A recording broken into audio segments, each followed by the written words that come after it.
That man ain't right. Look at Bobby Hill, he's all grown up. It feels so surreal looking at a brand new season of the beloved animated sitcom King of the Hill. After more than a decade, the show is returning with a brand new season.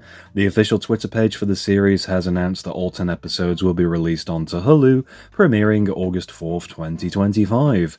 And we have had some leaks and various bits of news previous to today's announcement, but I was waiting for something, I guess, more substantial before covering the show's return on the channel. But today we shall be speculating on the new season, looking at the updated intro released today, character evolutions, even casting changes, and leaked animatics. It was rumoured a long time ago that a new iteration of King of the Hill was in some kind of production, but specific details were never really discussed properly, and things have been relatively silent for the most part up until the past few months, and luckily the revival isn't far off airing and will pick up in present-day Arlen, Texas. It's confirmed to be Season 14, which makes sense. I think having this be a separate run, or a separate show in its entirety, would be a bit messy, and we'll be referencing an article throughout this video from vulture.com, which gives us a detailed insight as to what we can expect from the revival, and this includes several story points about what's been going on since the show concluded. Plus, we have some additional details regarding the future of certain characters and how others have been recast. That boy ain't right. One thing I did not expect, which is referenced in the brand new intro for Season 14, is that both Hank and Peggy Hill have been away for a long time. Apparently they both moved to Saudi Arabia of all places, which I genuinely did a double take and let out an audible "wait, really?" when reading that. Yeah, I couldn't help but think of that American Dad two-parter episode where Stan moves the family over to Saudi Arabia.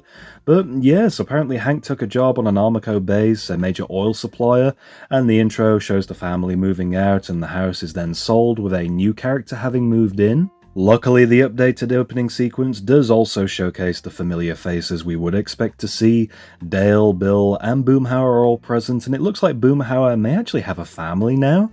No doubt there'll be plenty of other changes integrating these characters into the modern world, and fingers crossed these elements are not forced. I do trust the writers of this show to focus on their characters living in the present, I guess kind of blending nostalgia with the contemporary era. One of the most significant changes in this revival is Bobby Hill, now all grown up. It's revealed that he is now 21 years old, a young adult supposedly working at a Japanese-German fusion barbecue restaurant in Dallas. And one thing that I wasn't certain about was whether or not the voiceover would be performed by Pamela Adlon, who voiced the character in the original series, and luckily a leak from a while ago did reveal that she was indeed voicing the adult Bobby, which also gave us our first look at Bobby dressed in his chef uniform. I suppose that's the end of his comedy dreams, which is kind of sad thinking about it. Another part of the revival that must have been a challenge to overcome was the passing of voice actor Johnny Hardwick. For those unaware, he is the original voice actor that performed Dale Gribble, and sadly the actor passed away in August 2023. And I did do a video on the channel paying tribute to him whilst openly discussing the future of this revival, and Hardwick had completed some voiceover work for several episodes before his passing, so Dale was of course set to appear in the new episodes. And in honor of Hardwick's legacy, he has been replaced to keep Dale going on the show. Yes, of course, this is kind of a touchy subject, and I was honestly expecting the character to be retired out of respect. Toby Huss, known for voicing characters like Cotton and Khan on the show, however, has apparently taken on the role of Dale going forward. More than likely, a trailer will drop closer to the Season 14 release date, and I'm betting there'll be a couple of lines from Dale with the new voice. And just like the article from Vulture mentions, there'll no doubt be a divide over the recasting. Even amongst my close friends, it's not really welcomed news, but I'm willing to keep an open mind myself, and I do appreciate this being a tough decision for Mike Judge, Greg Daniels, and the rest of the creatives behind this beloved series. On the subject of recasting characters, and ironically speaking of Toby Huss, Khan has also been recast as expected. Malaysian-American comedian Ronnie Chang will now apparently be voicing the character, although I couldn't actually find an official source stating this. I'm in the new season. No. Yeah, of King of the Hill. Yeah, I'm the new voice of Khan. What happened to old Khan? He was He was voiced not his opinion Asian. on Twitter. He wasn't an Asian guy. And in line with modern politics, this change was one of the first thoughts I had when the revival was confirmed. Similar to how certain roles on Futurama, for example, have been recast, it's viewed as more inclusive to swap out white actors performing a person of colour. Earl springs to mind, Amy's father, Leo Wong, is another character. Some view this as unnecessary, but it's not really a bad thing. It's better than losing the character completely due to insensitivity, but maybe this should be a topic for another video. Another, I guess somewhat unexpected confirmation this soon was the fate of Luann and Lucky. Both have been written out of the new run of episodes, and for those unaware, Brittany Murphy and Tom Petty, who voiced the characters, sadly they both passed away towards the latter stages of season 13. For sure, a very unexpected passing, and again sparked a debate over whether these characters would be recast. And truth be told, I think writing them out of the series is for the best. It sometimes felt as though the writers really struggled to include Luann in the later seasons, where she was no longer living with Hank and Peggy and had her little side story, having a family with Lucky and their baby. What is it that we can expect from the new episodes? Well, we know season 14 is set in the modern world and will address significant changes in society since the original series ended, and there's already hints of this, like the characters wearing face masks in the new intro. Hank Hill will return to Ireland and find himself bewildered by modern trends. Examples given of this are things like electronic scooters and drones, which I can't really imagine Hank associating with that sort of thing anyway, but Mike Judge, Greg Daniels, along with the new showrunner Saladin K. Patterson, have doubled down on the show still being a character-driven comedy, focusing on cultural divides rather than the political.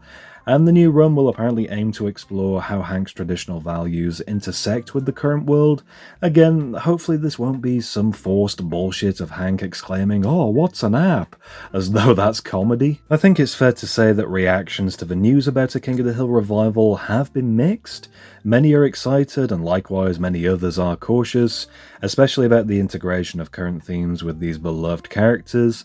Leaked drawings and animatics from a few weeks ago provided a glimpse into the updated style and character designs, and luckily the show does remain reflective of the original animation, the biggest changes being updated character models. And with these images being leaked onto the internet, they have since been taken down, so I'm kinda hesitant to show them on the channel. A new poster did drop, however, which shows Hank, Dale, Bill, and Boomhauer, all of which have aged slightly. Giving my personal take on things, even though some revivals do feel lazy and uninspired, I do have a lot of faith in Mike Judge as a creative, and this is solely based on how unexpectedly good the new episodes of Beavis and Butthead have been, arguably outshining the originals, and I don't think he would have gotten involved if he wasn't confident in King of the Hill working, especially for a modernized setting in the contemporary era. Plus, it opens doors for new potential storylines and further character development. One thing in particular I would love to see more of is Boomhauer, who is revealed to be a Texas Ranger in the original finale episode. A close friend of mine did mention this was a hidden detail about his character when I was watching through the show for the first time, but one thing he failed to mention was that it was saved for the final episode. And before making this video, I scrolled through my phone and I found this video clip that I took from when I watched the finale for the first time last summer, and I sent him this exact video when I saw the badge on screen. Is this really it? Is this the big reveal for Boomhauer? This is in the last episode, literally like the last 2 minutes. With all that said, I am looking forward to seeing how the revival will honour the original series, whilst also exploring how these characters have adapted to the modern world. Whether you're a long-time fan of the show or relatively new to it, I'm sure there'll be something here to appreciate, but let me know in the comments what you think of the upcoming revival. As always, I love hearing your thoughts and opinions. Please do leave me a like if you enjoyed this video, and for more content, be sure to subscribe to my YouTube channel, DVD Review Studios.